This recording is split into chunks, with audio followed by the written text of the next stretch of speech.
Good afternoon, YouTube.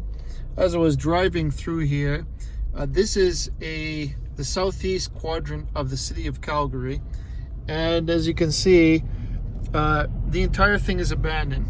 Now, this is what I wanted to draw your attention to. Here's some no parking signs. There are no parking signs all the way down this strip of road, which is never occupied, all the way back where we came. So all I have to say about that is that this 10 or 12 years ago, this was all free parking. You could just stop and you could chill for a bit, and you wouldn't have to worry.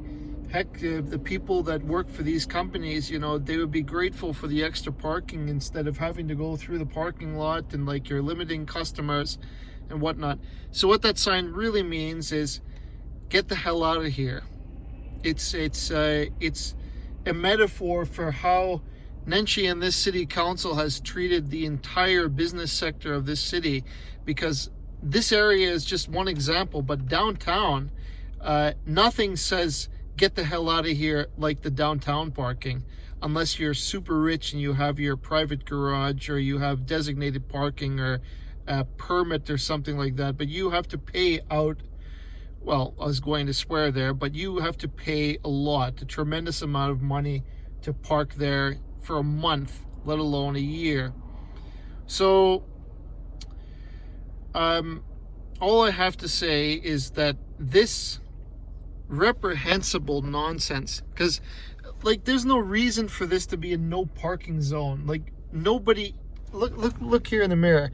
Yeah, you cannot see the focus. It's a pity. Nobody parks here. Like, I see 2 cars on the other side of the street. The rest of the zone is empty. It's just empty. And I can show you further down, actually I will right now, how the city has suffered. This area used to be rife with trucks such as these. And right now, you'll see it in a second. So I'm going to show you the one example that really, it's just incredible how things change. But do you notice on my right hand side that it's no parking, no parking, no parking. So even these trucks that are parked here are illegally parked. So I'm wondering if there's some other thing going on here or what. But if the parking control sees, there's another one. If the parking control sees, okay, here's the point I wanted to make. So take a look here. There was once a company that was dwelling here years ago. They're now gone. They vacated the entire land, the space. They were going to build, I don't know if this is a storage house here or something else, but you can see it's locked up tight and it's abandoned, more or less. This is for lease here. This land has been abandoned as well. All this used to be occupied by private business, like a small business, I guess you could say. There's pick and pull.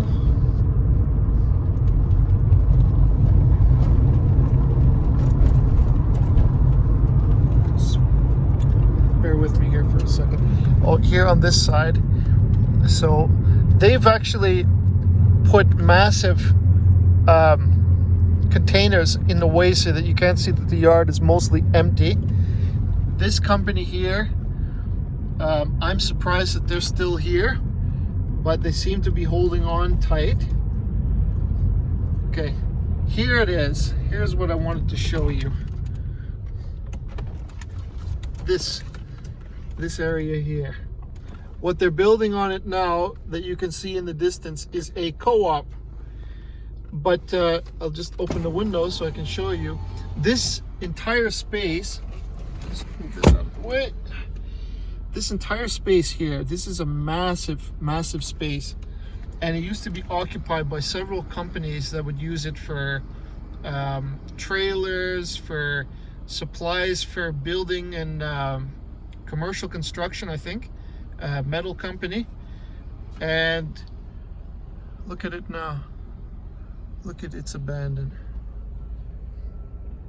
On the corner on your far, actually I can take us there for a moment.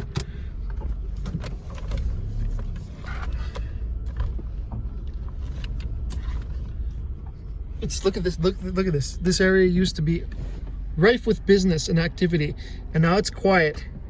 It's very quiet. Nothing. Okay, so just bear with me for a second.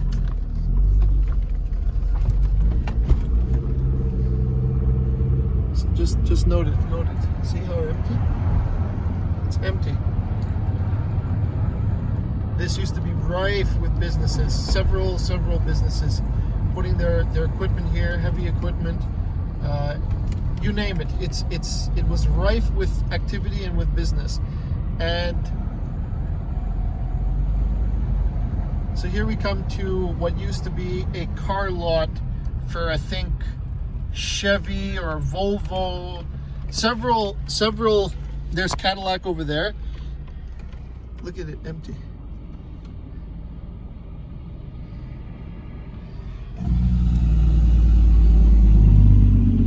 Several years ago, this was still occupied space that was being rented, I think, to store cars, and now it's empty. And then you see in the distance there, that's a co-op that's going up. I have my suspicions about this co-op, but it's really, the reason I bring it up is because it seems that the city has a relationship, or an inappropriate relationship, with co-op, because no matter what, the projects go in and then the roads get ripped up, entire areas are purchased.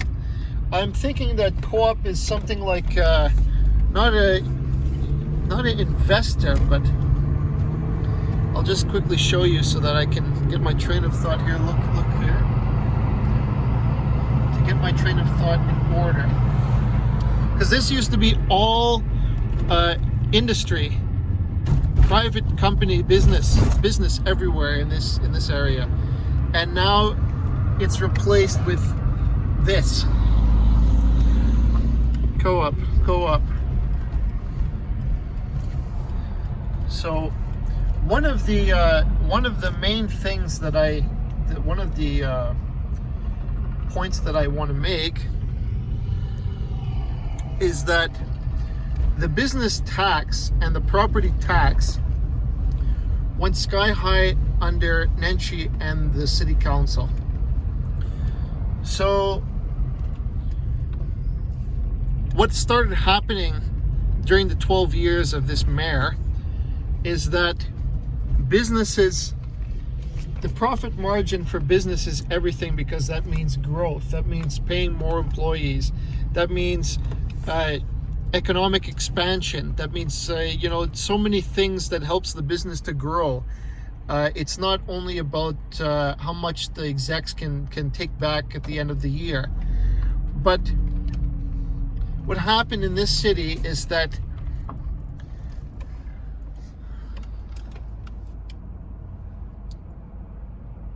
NENSHI and the council made business so expensive to operate, so expensive, so impractical, and businesses started moving away from the downtown core and away from the city itself, and started relocating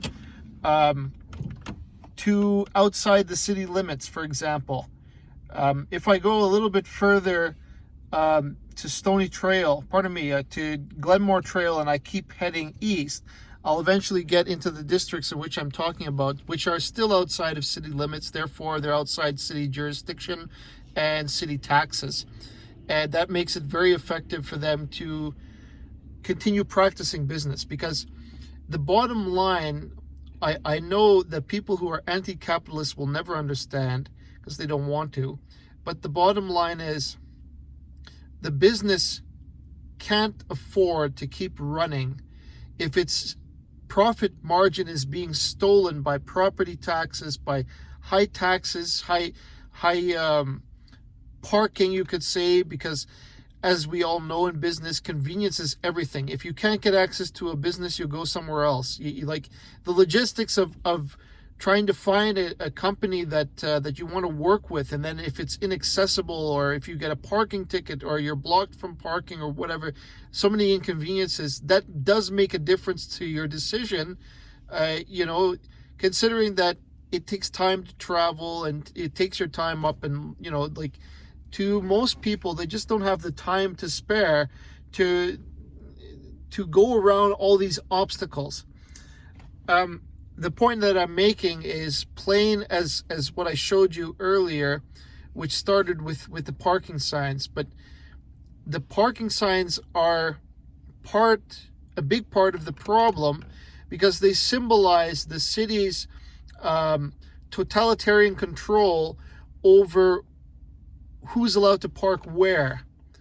I brought this up in a previous video, but I'm bringing it up again now, that the city has no right, especially on an area as remote as this that nobody's going to use anyways, but they still feel the need to put up their no parking signs and disturb the traffic and the business that is dwelling in that area. In other words, if their parking lot were to be full, which of course it's not, but say hypothetically it was full, say they were practicing full business and were in full swing, then customers that parked on the street would get ticketed by the parking control. Because I assure you that if this area was deemed an adequate source of income for the city, they would send their parking vultures to ticket everybody that they could find, and ticket them hard. Roughly 120 per infraction, or maybe 80 infraction. I'm not really 100% sure. It could be in that zone. Anyhow, this was farmland that was converted into industrial sector, I guess you could say, with lots of heavy trucks and parking for heavy trucks, and metal companies, concrete companies, like you name it. I probably could look on Google Maps and find it, exactly the names of every company, but I've been coming here for a while, back and forth, and I've seen this area, and these are all new. This is something else entirely. And I have a theory that I wanted to share with you. NENSHI attacks this city through real estate. It's the same thing that happened in Harlem. What they do is, the previous occupants, they put a lot of pressure on through taxation, through whatever, until they can get them to move. When they succeed in getting them to move, and this is not just on one individual, but this is pressure on multiple individuals at once, say all the property owners of this area, as an example, they can muscle you out by making your business suffer through property taxes and through business taxes and other taxes that they can levy against you, that will eventually force you to consider uprooting and moving just to stay in business. Some business execs or owners that I've talked to will uproot their business entirely and move far, far away from, to another place that's more favorable, like the United States, for example. But that's different. So, but my theory is that NENSHI, at the back, there's a lot of money. At the back, there are people that are backing him that said, look, if you can get these people to move so that we can come in and take over the leases or take over the land and become the new landowners, then we will be indebted to you and we'll make a payment to you, perhaps, or some other favors or whatever. That's my theory. Because NENSHI, anybody that practices a small business or has a medium or a large business or a trucking business, something like that, industrial sector or whatever it is, restaurants, it could be anything, will tell you that he is no friend. NENSHI and the city council, except for Farkas and maybe Chu, are no friend to anybody that has a small business that are practicing. And I think the foremost reason that they're doing that is they want all the original landowners of Calgary out. They want the people that have held this land for 60 summer years, the original Calgarians that hold on to the land, or maybe it's only 30 years. It doesn't matter, just as an example. That they want them out, and they'll muscle them out by making business so impractical and so inconvenient for customers and impractical to run economically that it's no longer viable, and they force them to move. And then they move in with their vultures, and the original people that NENSHI made a deal with come in, like this company, for example, because I'm getting the strong feeling that they are cooperating with City Hall under the table, that they move in and they take the leases over for themselves, and they become the new landowners, essentially. This is my theory. And when I look at how the city has transformed, I find a lot of evidence to support that theory. So all I'm saying to you is, as a Calgarian, this is addressing my fellow Calgarians and those business owners that are still struggling to fight on, because I know you are. I know it can't be easy for you to continue conducting yourselves, especially with the threat of coronavirus and all the nonsense accompanying it. And by nonsense, I mean you're forced to shut down your business because of this thing. And it's not fair, because I know you can't keep surviving like that. So many businesses have closed down. And the truth was that the economy in Calgary was horrible before that happened. There was, I think, 26 to 30% vacancy downtown before COVID even hit. And I guess I want to conclude this video by saying how sick I am of the suffering and the injustice done to small business, and in favor of some phony government run businesses, or exactly what Trudeau would term as a business, something that the government will invite to take part in among their own friends, so to speak. And you know, the entrepreneurial spirit that built this city and made it great is disappearing, because they're being muscled out, or it's impractical for them to keep operating here. So they move their assets somewhere else that will ensure profitability and survival, you know. So that's all I have to say. It's really, to me, it's a tragedy, because I look at how Calgary is now. It's become, they call it the invisible ghost town, like the shadow of Chicago and Detroit, something like that, where it was once prosperous. I remember in my youth, my dad explained to me that there was 100 cranes in the downtown area, raising buildings like crazy, that were all the oil sector coming in, bringing billions and billions of dollars in. And under this new climate change regime propaganda, environmental romanticism, we have taken a gold mine and buried it, and buried it in the sense that the bureaucracy, the red tape, and everything required to let that economy prosper freely has been barred completely by Trudeau and his radical liberal government. Not to mention here in this city, that the kind of, it's all been regulated out of a citizen's control. If you wanted to put up solar panels or wind turbines on your home to be environmentally conscious, NMAX and the city of Calgary will block you from doing that, citing safety, citing whatever the hell they want. But they make the regulations so tight that you will never have a chance, even if you want to be environmentally conscious on your own, which is the point. If you go through the city of Calgary and you purchase the panels from NMAX, then they'll let you do it. So in that way, they're trying to monopolize or kill that market. So that's what I'm trying to say. I know there's lots of things going on in this video, but like, I mean, it culminates into a totalitarian regime, because they're telling you the only way that you can get things done is through the city. And that's it. You're hopeless, out of luck, if you want to do things an honest and individualistic way, exercising your own freedom to have your own business, for example. And now I hear that they're even your own homes are under attack. NENSHI doesn't want anybody to own their own house. And I don't make that statement lightly. He's actually, what he says is inconsequential, but how he acts, that is relevant to me. And I see him creating high density housing like mad.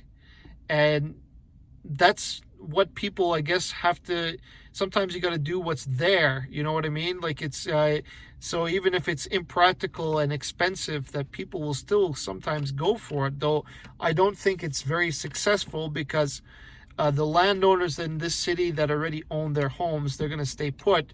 And anybody who buys a new home will simply buy it further and further away from the downtown to save on property taxes and to save on the price.